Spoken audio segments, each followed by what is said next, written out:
दोस्तों नमस्कार।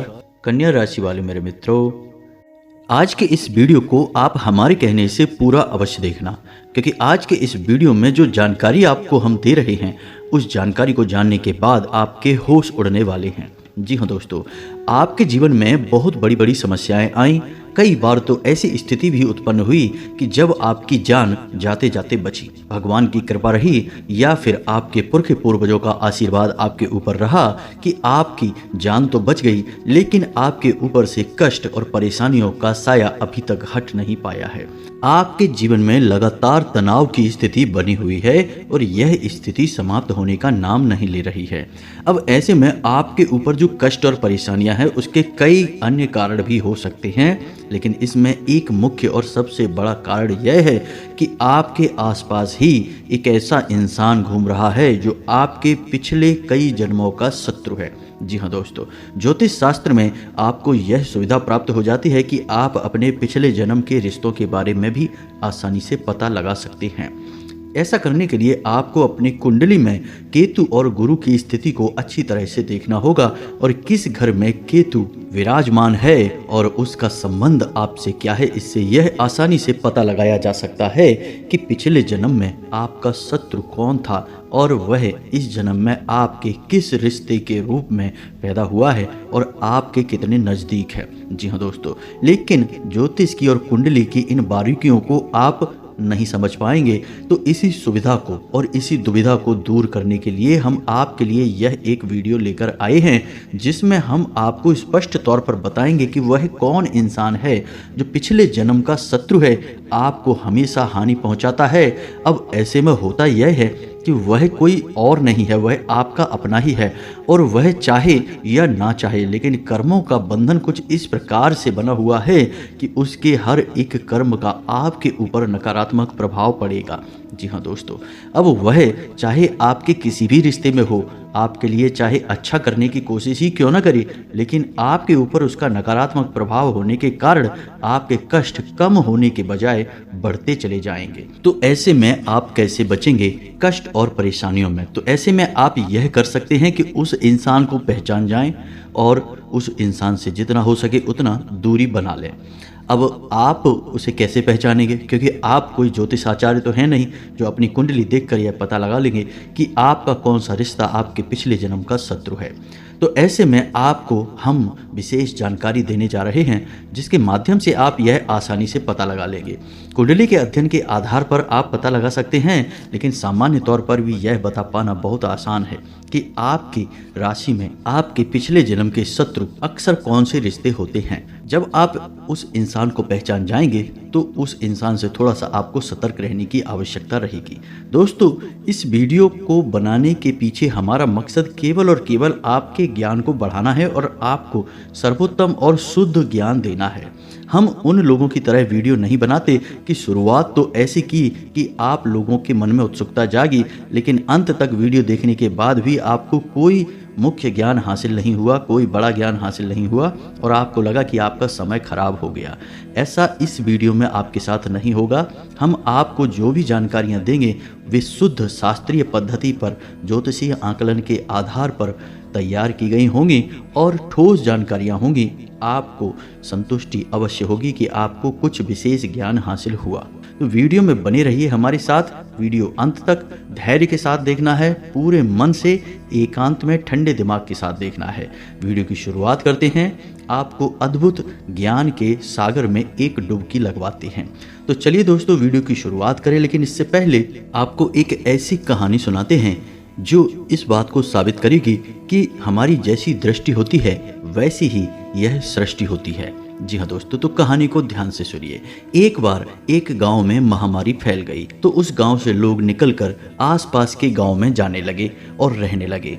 तो ऐसे में हुआ यह कि पड़ोस के ही एक गांव में उसी गांव से एक आदमी निकलकर आया। तो उस गांव के मुखिया से उसने पूछा कि इस गांव में लोग कैसे रहते हैं, क्योंकि हमारे गांव में बीमारी फैली है तो हम यहाँ रहने चाहते हैं। तो उस गांव के मुखिया ने कहा कि जिस गांव से तुम निकल कर आए हो उस गांव के लोग कैसे थे? तो वह आदमी बोला कि कुछ मत पूछो, उस गांव के लोग तो बहुत ही दुष्ट थे, बहुत ही बदमाश थे, परेशान ही करते रहते थे। गांव का मुखिया बोला तो फिर आप इस गांव में मत आइए।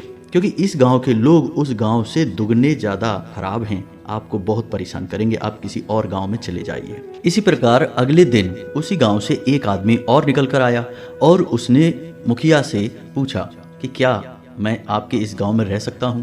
तो मुखिया ने उससे वही सवाल फिर से पूछा कि आप जिस गांव से निकल कर आए हैं उस गांव के लोग कैसे थे? तो उस आदमी ने जवाब दिया कि उस गांव के लोग तो बहुत ही सज्जन थे, बहुत ही प्रिय थे।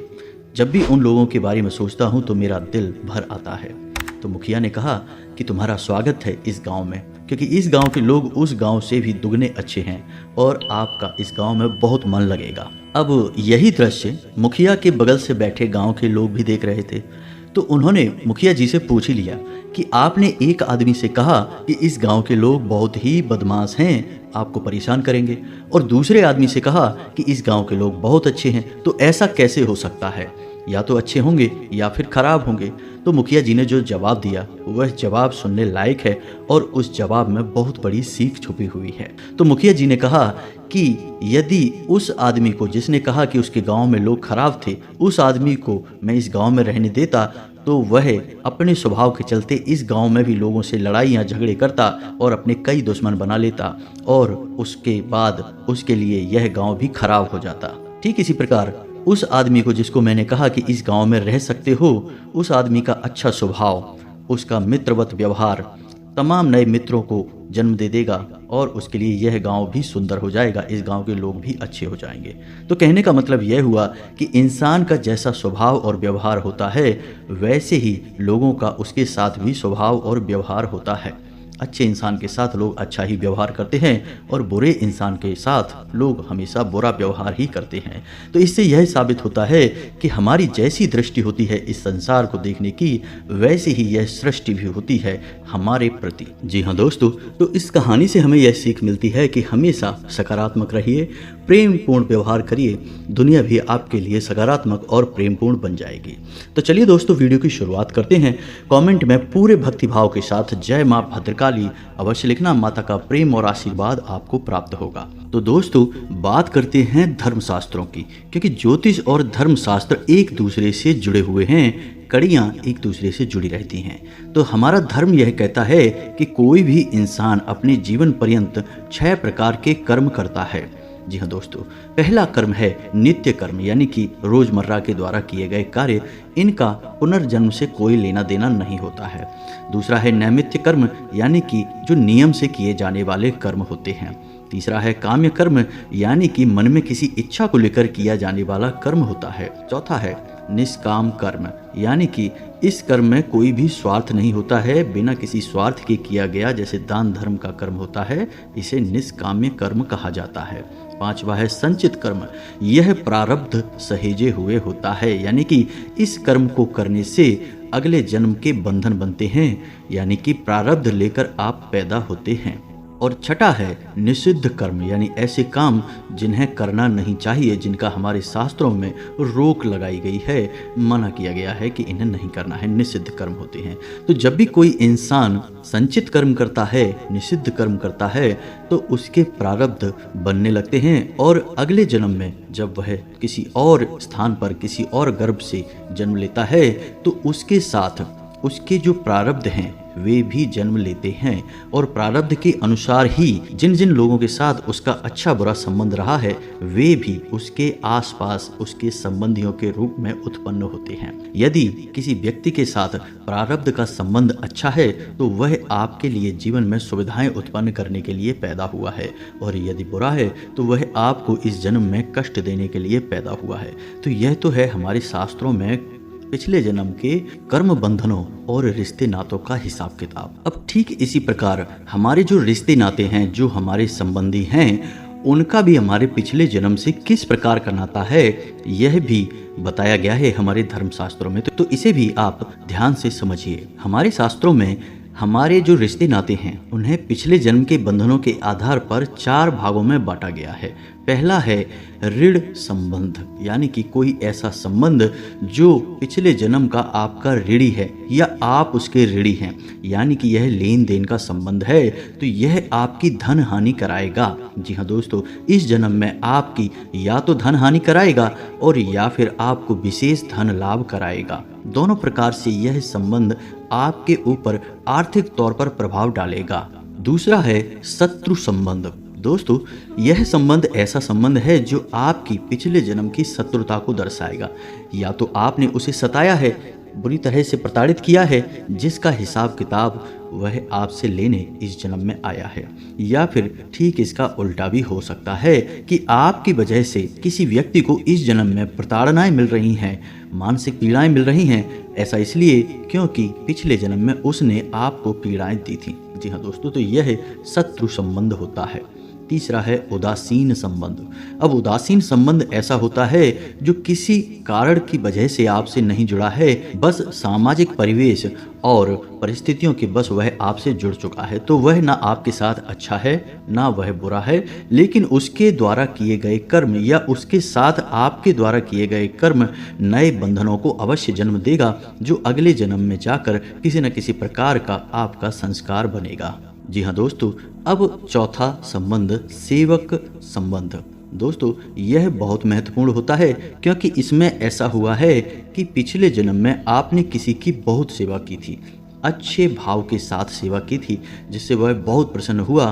तो अब इस जन्म में वह आपका एक ऐसा रिश्ता बनकर आएगा जो आपकी बहुत सेवा करेगा और कभी भी आपको पीठ नहीं दिखाएगा। तो यह तो था हमारे शास्त्रों में बताया गया पिछले जन्म के रिश्ते नातों का बंधन कि किस प्रकार से हम एक दूसरे से जुड़े हुए रहते हैं। लेकिन अब इस सब के बीच आप कैसे पहचानेंगे कि आपका शत्रु कौन है जो आपके पिछले जन्म से आपके साथ जुड़ा हुआ है? तो इसका सीधा सा सरल तरीका यह है दोस्तों कि जब भी कोई एक ऐसा इंसान आपके पास आएगा कि आपके साथ बैठते ही उसकी आत्मिक ऊर्जा आपको प्रभावित करेगी और आपका मन खराब होने लगेगा। ना तो आपको उसकी बातें अच्छी लगेंगी और ना ही उसके साथ आपका बंधन अच्छा चलेगा। अब चाहे वह रिश्ता आपका उसके साथ कुछ भी हो, चाहे वह आपका पुत्र हो, पिता हो, भाई हो या पत्नी हो या कोई भी और संबंध हो। वैसे हम आपको बता दें कि पिछले जन्म के जो शत्रु होते हैं वे अक्सर इस जन्म में हमारे पुत्र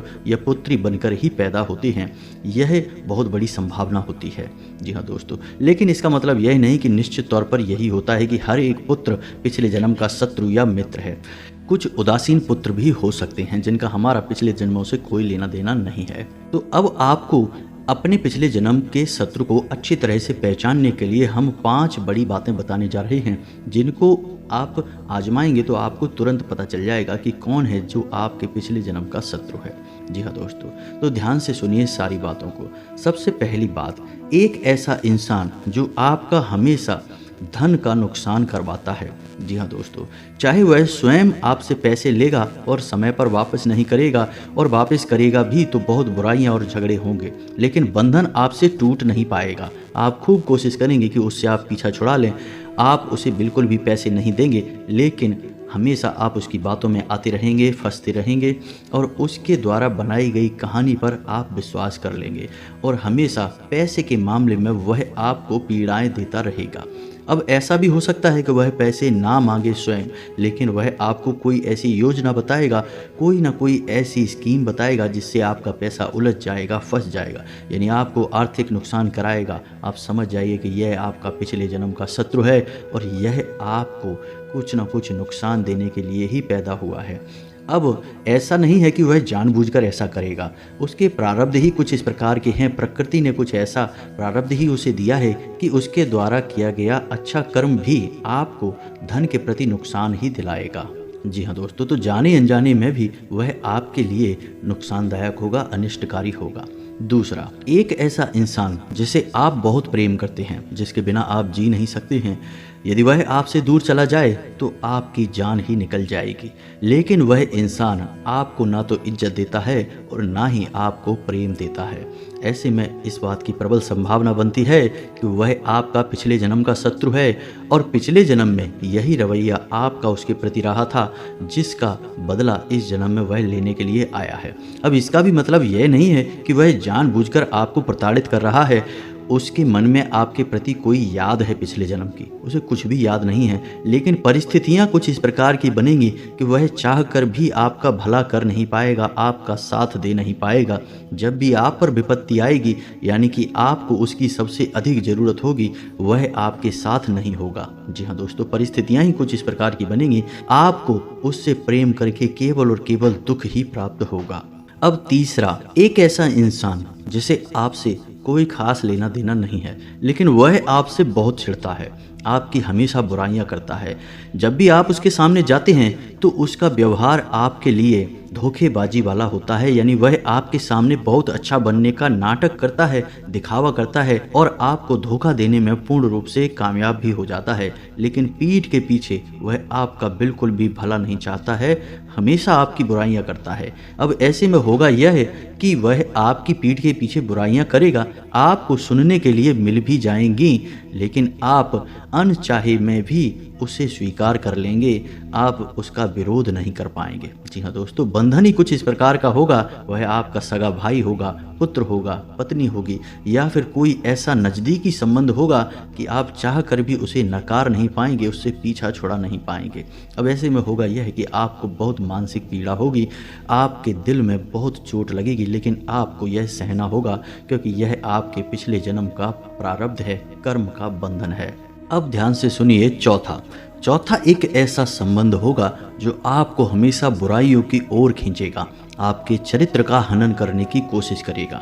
जी हाँ दोस्तों, आपके मन की सकारात्मक ऊर्जाओं को नकारात्मक बनाएगा, आपको व्यसनी बनाएगा, गलत आदतों में आपको डालने की कोशिश करेगा, आपके चरित्र को खराब कर देगा। जी हाँ दोस्तों, इस इंसान की वजह से आपको समाज में कई लांछन झेलने पड़ेंगे। हो सकता है कि आपके ऊपर बड़े से बड़े ऐसे लांछन लग जाएं जिनकी वजह से आपको संसार में मुंह दिखाना भी मुश्किल हो जाए। जी हाँ दोस्तों, ऐसा संबंध भी अक्सर आपका पुत्र, आपका मित्र या फिर भाई बनकर ही पैदा होता है, क्योंकि आप इनके अत्यधिक प्रभाव में रहते हैं। कभी कभी आपकी औलाद ऐसा कार्य कर जाएगी कि आपका समाज में मुंह दिखाना मुश्किल हो जाएगा।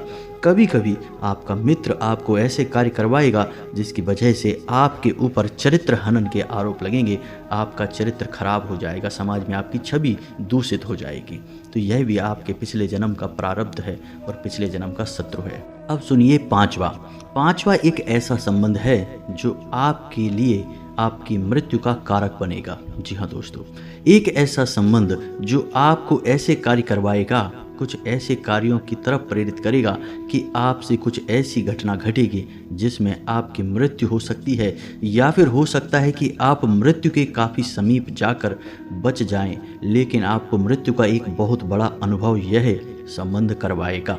जी हाँ दोस्तों, अब आपकी मृत्यु इस संबंध की वजह से हो सकती थी, लेकिन कई और शक्तियां हैं जो इस जन्म में आपके साथ हैं, आपका संरक्षण कर रही हैं, जैसे आपके पुरखे पूर्वज या फिर आपके कुल देवी या देवता, या फिर आपके आराध्य, आपकी धार्मिकता पक्की है, आप किसी देवी या देवता की सच्चे मन से पूजा पाठ करते हैं, तो वह सकारात्मक ऊर्जा भी आपकी रक्षा कर सकती है। लेकिन आपका मृत्यु से बहुत नज़दीकी सामना अवश्य होगा और यह इसी रिश्ते की वजह से होगा।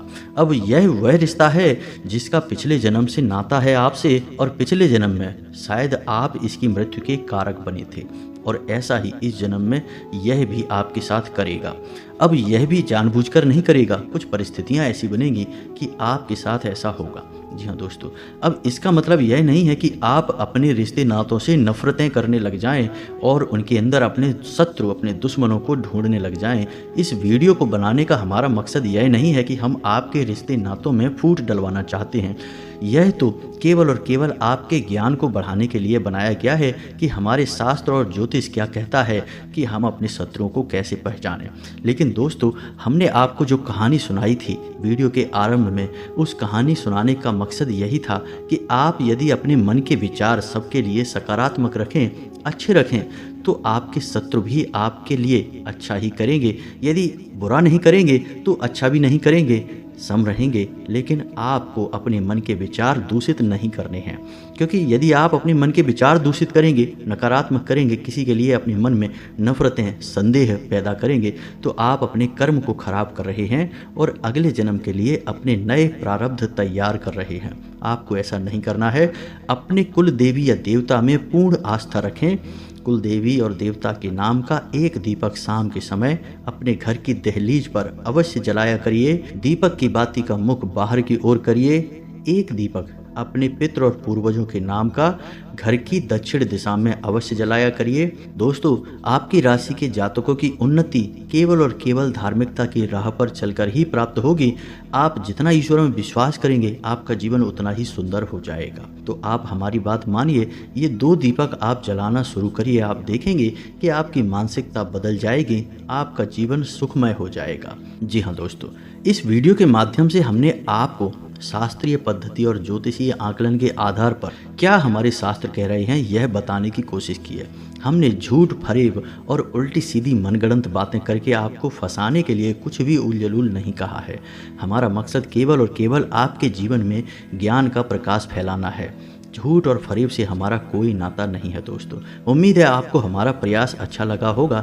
यदि आपके मन में कोई प्रश्न है तो आप कमेंट करके पूछें, हम आपके प्रश्नों के जवाब देने की पूरी कोशिश करेंगे। इसी के साथ साथ आज के इस वीडियो को विराम देते हैं। कमेंट में पूरे भक्ति भाव के साथ जय माँ भद्रकाली लिखना ना भूलें।